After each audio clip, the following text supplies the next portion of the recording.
Senate spokesperson Ajibola Bashir has described the newly signed Executive Order 10 on financial autonomy for state legislature and judiciary as a boost for Nigeria's democracy.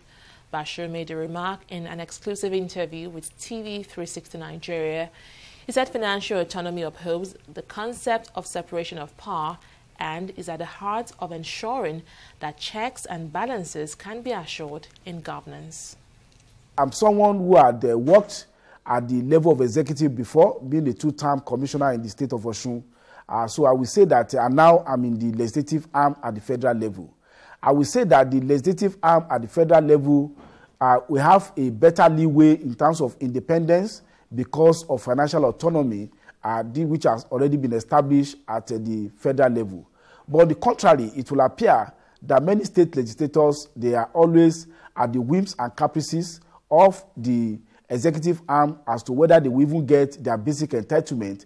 The same thing for judiciary. I was an attorney general of the state, and I discovered that it may well pretty be difficult in terms of prioritization to get things done in judiciary, even though the governor may be well-meaning, but because of the myriads of challenges and demands on the executive, they may well prioritize their own priority projects at the detriment of development of the other sector of the government. So I think this is a right step in ensuring that we further entrench our democracy.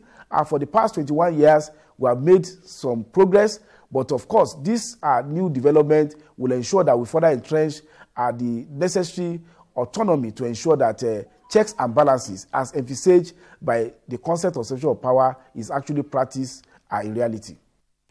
Also speaking on the legality of the executive order, former Vice President of the Nigeria Bar Association, Monday Ubani, maintained that the new law does not violate any section of the Constitution.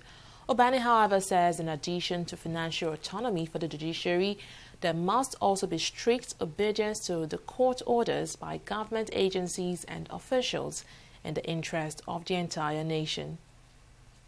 You can attack an executive order that violates a constitutional provision or a law when it works at variance. But this particular executive order is meant to implement a provision of the law that has always been there, but observe in breach.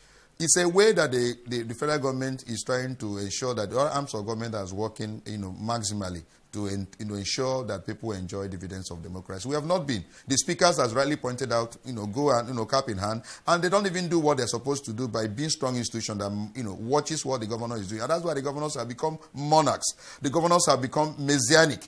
They have become so powerful, and they have become so lawless, in most of the things they do, that because of the fact that nobody's watching them, but this is the first, stage, for judiciary. We must also ensure that government agencies and government officials obey the judgment of the court. The order of the court. Most times, you give an order, they don't obey. So financial is one step. Another is that there must be a conscious effort made by state government officials and federal government officials to obey court order. That, again, is issue of independence, because they can never be independent in the real sense of that word if their judgments and rulings and orders are not being obeyed. So we must begin to go through this process, gradually, to have a country that is working for everyone.